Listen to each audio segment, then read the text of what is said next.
Probablement capable de vous battre à n'importe quel jeu de société, Mario Dumont. Tout en débattant des enjeux de société. Pour les gens de l'ensemble du Québec, les gens, je devrais dire, de l'extérieur de la grande région de Québec, le dossier du troisième lien, c'est un dossier politique. On en jase, on se demande ce que la CAQ a fait avec ça. Présentement, l'enjeu, c'est de la décision que va prendre la Caisse de dépôt, la proposition que va mettre sur la table la Caisse de dépôt, parce que c'est DPQ Infra, le bras immobilier, le bras infrastructure de la Caisse de dépôt, va présenter des propositions pour le transport à Québec au mois de juin. Mais localement, entre autres dans la région Chaudière-Appalaches, sur la rive sud de Québec, c'est encore un dossier politique et économique très, très, très chaud. Les gens ont des attentes, ont vécu des déceptions il y a un an lorsque le projet a été adopté. Et donc, des résolutions, des conseils municipaux, des chambres de commerce, des gens restent très actifs sur le terrain, sur le dossier. Marc-Alexandre Brousseau, maire de la ville de Thetford Mines, président de la table régionale des élus municipaux de Chaudière-Appalaches, est avec nous. Monsieur le maire, bonjour. Bonjour. Chez vous, c'est un dossier politique et économique du quotidien, là? Oui, absolument. Dans la région Chaudière-Appalaches, c'est sûr que ça touche pas tout le monde de la même façon. Par exemple, moi, Thetford Mines, je suis quand même à presque 100 km des ponts. Un peu plus loin. Mais pas de la même façon que ça peut toucher mes collègues de la Beauce ou évidemment de la région de Montmagny, Bellechasse et compagnie, pour qui c'est extrêmement important. Mais plus largement que ça, quand je parle à des collègues maires de l'Est du Québec, eux autres aussi, ils souhaitent qu'il y ait un lien supplémentaire qui s'installe. Ouais. Et donc, présentement, les élus municipaux de Chaudière-Appalaches sont pas en mode attente, là, assis sur leurs mains, à attendre ce que la Caisse de dépôt va dire ou pas dire. On est encore proactif politiquement. Absolument. En fait, il y a vraiment. On n'a jamais arrêté. On a toujours maintenu les activités de ce côté-là. C'est sûr, quand est arrivé le mandat qui était donné à la Caisse de dépôt et placement, en fait, on a su que la Caisse de dépôt ferait une consultation des parties prenantes.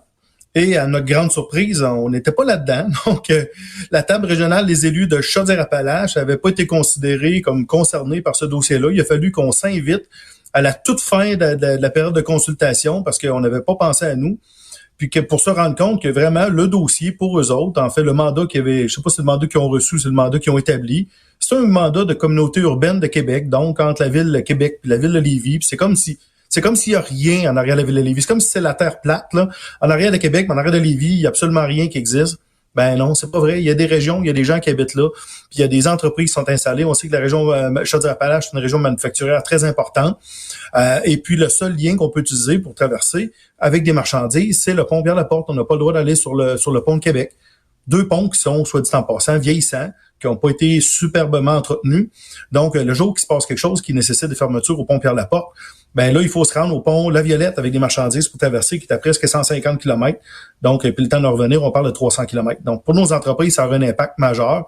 Mais pour toute la fluidité, la mobilité des gens de chez nous, on veut penser à long terme parce que le jour qu'il y a une décision qui se prend là-dessus, c'est pas demain matin que le pont va lever. Le pont va lever dans 10, 15, 20 ans. Tu sais, c'est long faire des projets au Québec, là.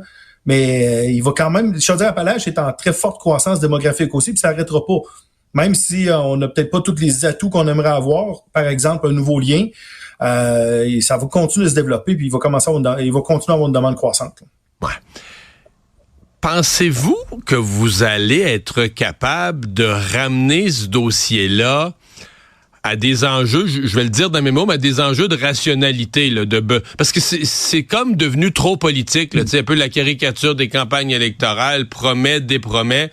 Moi, quand j'entends, puis des fois j'en parle avec des gens en ondes, mais hors d'ondes, là, dans la région de Montréal, mais dans d'autres régions du Québec, où on n'a pas tous les détails du dossier, des besoins, c'est quasiment comme si cette affaire-là est devenue une joke politique, là, et non plus une évaluation de besoins populationnels. Pensez-vous que vous allez être capable de sortir de cette ornière-là dans l'opinion publique hors votre région? Ben, il le faut, en fait. Vous l'avez dit. C'est sûr qu'à Montréal, avec des ponts qui nous entourent partout, puis être à 200 km de ce qui se passe d'ici, la situation, peut-être que c'est plus difficile de bien la saisir. Mais il faut pas regarder aujourd'hui combien il y a de voitures qui passent sur le pont. On est en croissance démographique, ça va continuer. Des fois, j'entends parler d'étalement urbain. L'étalement urbain, présentement, c'est pas parce qu'il n'y en a pas. L'étalement urbain, il se fait ailleurs, beaucoup plus à la Rive-Nord que à la Rive-Sud, parce que les facilités sont là davantage. Moi, ce que je dis, c'est que c'est pas vrai que tout le monde va habiter au centre-ville de Québec. Comme c'est pas vrai que tout le monde va habiter au centre-ville de Montréal. On a le droit au Québec d'habiter ailleurs que dans les grandes villes. Maintenant, il faut bien occuper le territoire. Puis pour ça, il faut offrir des infrastructures qui nous permettent de nous installer ailleurs et puis pouvoir vivre dans nos régions. Parce que c'est bien aussi d'habiter en région, c'est bien d'occuper tout le Québec, là. Donc, ce qui est important de retenir dans ce dossier-là, c'est pas un dossier Québec-Lévis. Arrêtez de nous parler de ça. Puis quand je pense que au niveau de la CDPQ Infra, c'est là-dessus qu'on a commencé la discussion. Il a fallu que je demande à être invité pour en parler parce qu'il semblerait que je n'étais pas concerné comme président de la table régionale des élus. Puis on démarre en disant c'est un dossier Québec-Lévis. On t'avait de dire c'est un dossier entre le boulevard Champlain puis la rue Saint-Laurent à Lévis. Non, c'est pas ça, là. C'est beaucoup plus large que ça. C'est toutes des régions, c'est la rive nord, la rive sud qui est concernée au complet, là. Mais est-ce que ça vous inquiète? Parce que vous dites, on n'avait pas été invité, là, je comprends que vous avez forcé votre propre invitation, là, vous avez mis votre propre pied dans la porte pour vous faire inviter. Mais avez-vous l'impression que votre message a été entendu par la Caisse de dépôt, par CDPQ Infra? Avez-vous l'impression que vous avez réussi à les convaincre que c'était un dossier régional plus large? Ben, ils sont repartis en disant, on coche, là, on a passé une demi-heure, une heure avec eux autres, là, ils vont être contents. Avez-vous l'impression que le message a été entendu? Ouais, écoutez, je souris parce que c'est difficile à dire, hein. Vous allez le savoir au mois de juin? On va le savoir au mois de juin en même temps que tout le monde. C'est sûr que, sincèrement, c'est inquiétant. Pour nous, ça met un doute dans la démarche de savoir que ça a toujours été considéré, on dirait, par les gens présentement qui mènent le dossier comme un dossier Québec-Lévis. Tout le temps qu'on va penser que c'est un dossier Québec-Lévis, là, on n'aboutira pas là-dedans. Puis la démarche, puis la revendication des gens de chez nous pour avoir un nouveau lien autoroutier, qui soit à l'est ou proche des ponts actuels, ça disparaîtra pas, cette volonté-là. Ça va toujours continuer jusqu'à temps qu'il y en ait un. Puis les deux ponts qui sont là actuellement, ils vont continuer de vieillir. Puis ils vont continuer probablement pas entretenus correctement. Puis ça va nous mettre à risque au niveau de la mobilité entre la rive nord et la rive sud. Donc, est-ce qu'on est inquiet? C'est inquiétant de savoir que on n'était même pas considéré comme une partie prenante. Est-ce que j'ai été écouté lorsque je suis allé avec certains de mes collègues? Il y a eu de l'écoute. Je pense pas que le mandat, c'était énormément d'interagir. Le délai était relativement court. On était à la toute fin de leur consultation. Mais j'espère que le message a été bien entendu, que nous, ce qu'on dit, c'est qu'on a le droit d'habiter ailleurs qu'à Montréal et à Québec. Puis on a le droit de développer nos régions également, puis d'avoir des investissements qui nous permettent de nous développer. Il y a le ministre régional, député de Lévis, mais ministre régional Chaudière-Appalaches, Bernard Drainville, qui a fait quand même une couple d'interventions. À un moment donné, a dit que lui s'attendait là, à ce que la Caisse de dépôt arrive avec un projet, là, quand ils vont déposer leur projet de transport. Bon, il y aura quelque chose probablement pour le transport en commun, ça arrive nord, tramway ou autre, mais que lui, il s'attendait qu'il y ait aussi une proposition de nouveaux liens là, entre la rive sud et Québec.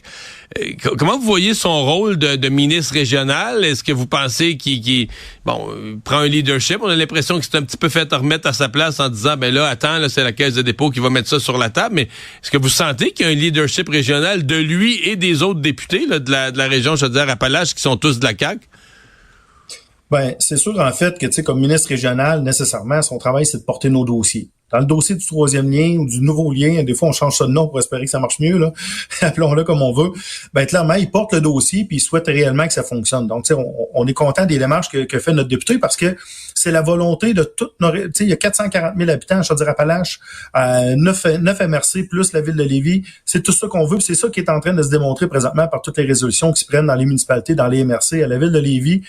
Les chambres de commerce sont là aussi, sont actives. Parce que c'est un dossier qui nous concerne tous, pour lequel on a vraiment une unanimité ici dans la région. Et dans l'Est du Québec, c'est la même chose. Les gens nous appuient également, même si on est touché à des degrés divers. Tu sais, je le rappelle, à Thetford Mines, là, on est quand même à 100 km des ponts.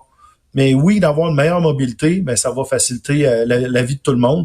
Et est-ce que le pont, on a besoin qu'il soit construit l'année prochaine? La réponse, c'est non. Mais on veut voir à long terme par rapport à ces infrastructures-là pour sécuriser les questions de mobilité entre la rive nord et la rive sud, parce que je le répète, le pont Pierre-Laporte, là, il a été construit en 1970, puis le pont de Québec en 1917. À partir de quand il y a des fermetures programmées pour des entretiens, puis tout ça, immédiatement, ça cause des problèmes, puis il va y en avoir de plus en plus. Mais il faut pas attendre qu'il y ait un des deux ponts qui tombe. Les démarches au Québec pour construire un pont, c'est extrêmement long. Je pense qu'il faut le voir à long terme. Le jour qu'on débute cette démarche-là, si le pont est prêt dans 20 ans, je vous annonce que la démographie de Chaudière-Appalaches en 20 ans, elle va avoir encore explosé. Monsieur le maire, merci d'avoir été avec nous. Ça m'a fait plaisir. Merci de m'avoir reçu.